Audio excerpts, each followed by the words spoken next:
Hi, I am Aleph. Please donate so I can get a PhD in genetics.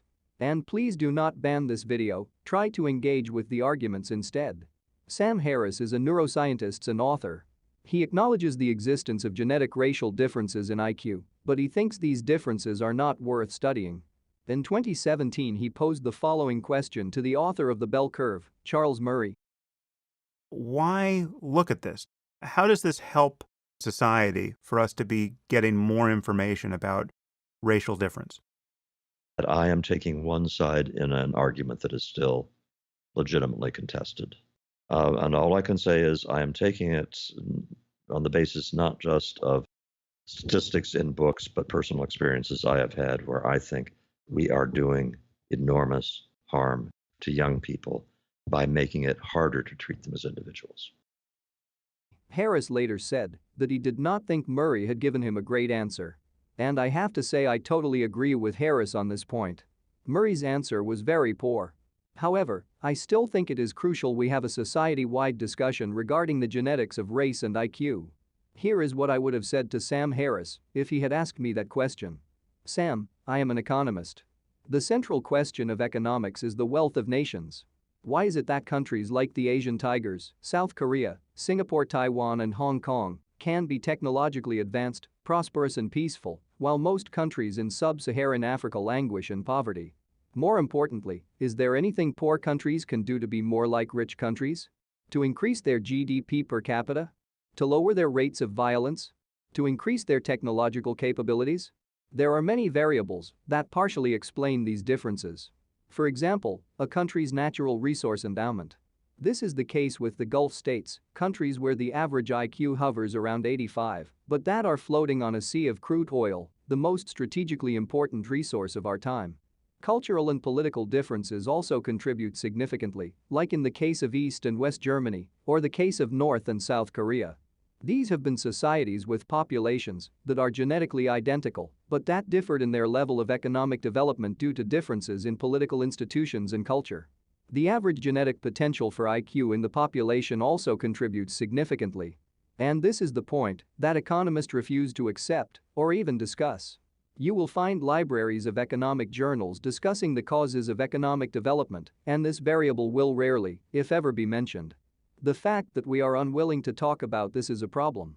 It is a problem because if what causes the differences in economic development between the Asian tigers and sub-Saharan Africa is genetic differences, and we are unwilling to discuss this, then our policies toward Africa are bound to fail. This is a point that co-discoverer of the structure of DNA James Watson has been repeatedly excoriated for making. If on the other hand we are willing to discuss this, we can correctly identify the causes of these differences and enact sensible policies that would allow us to solve the problem of poverty in Africa. One proposal would be to encourage embryo selection. This involves taking several human eggs, fertilizing all of them with sperm, letting them develop into a patch of cells, then analyzing the genetic material in each and bringing to term only those with desired genetic characteristics. The remaining embryos can be used for embryonic stem cell research.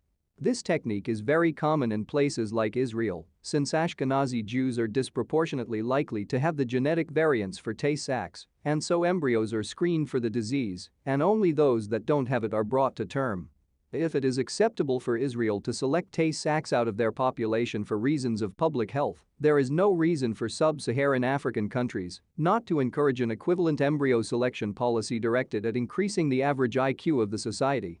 We already know of thousands of genetic variants that affect IQ, and they would be a very good place to start.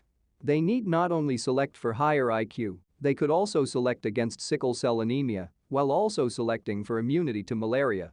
While adopting this strategy is risky, it is significantly less risky than not adopting it. Take a look at the consequences of not adopting it right now: poverty, disease, violence. Now I should say at this point that when most people hear of a proposal like this, they tend to call me a Nazi and shut down the conversation. To which I respond, I am Jewish, I cannot be a Nazi. Further, this is a perfect example of the Mott and Bailey fallacy, the fallacy that conflates two related positions, one that is easy to defend and reasonable, and another one that is indefensible. In my opinion, the position that we should try to improve the genetic stock of the human race is extremely easy to defend. However, the only reason people think it is indefensible is because they associate this belief with the belief that murder and coercion are justified in pursuit of this goal. While the two positions have been historically related, there is no necessary connection between the two. There are a plethora of ways we can strive to improve the genetic stock of the society without engaging in murder and coercion. We can engage in embryo selection, or gene therapy, or tax incentives for certain couples to have children. Regarding the economic cost of my proposal, I think we could divert some of the resources the world is putting into reversing climate change to my embryo selection program. I think my proposal would give us far better returns on investment. I intend to make that case in detail in a future video. The more interesting question is the social costs of my proposal. I will let geneticist David Suzuki explain. But in a society in which racism is rampant, to suggest that it's my right as an academic to simply give you the truth is something we ought to think about. And I think every academic here, I challenge you. You see the pain coming out in these questions. These are not trivial conclusions he's coming to. These are not trivial suggestions. They impinge on people's lives and they affect them and their children. And I call on academics to stand up. In other words, it may be true that there is a genetic link between race and IQ, but speaking about it will hurt people's feelings. Just compare this attitude to that of Gad Saad. What if the truth hurts your feelings? And my response, you ready? Fuck your feelings. Now, my own position is a little bit more nuanced than that. I can certainly recognize that there are true facts that need not be stated. For example, you may think the person across the dinner table from you has an ugly face, but you need not say it because it may hurt their feelings. However, imagine a friend told you they wanted to audition for the X Factor, and they sang for you, and they were terrible. Surely it is better to be honest. Similarly, the truth about the genetics of race and IQ may hurt people's feelings, but if it turns out to be the key to solving the problem of world poverty, I really do think we need to bite the bullet and have an honest conversation about it. I look forward to hearing what Sam Harris has to say about this argument in favor of studying and talking about the genetics of race and IQ. Please tell me what you think in the comments below. Did I do better than Murray? Am I Jewish Hitler? Are there costs that outweigh the benefits in your mind? Leave your answers in the comments.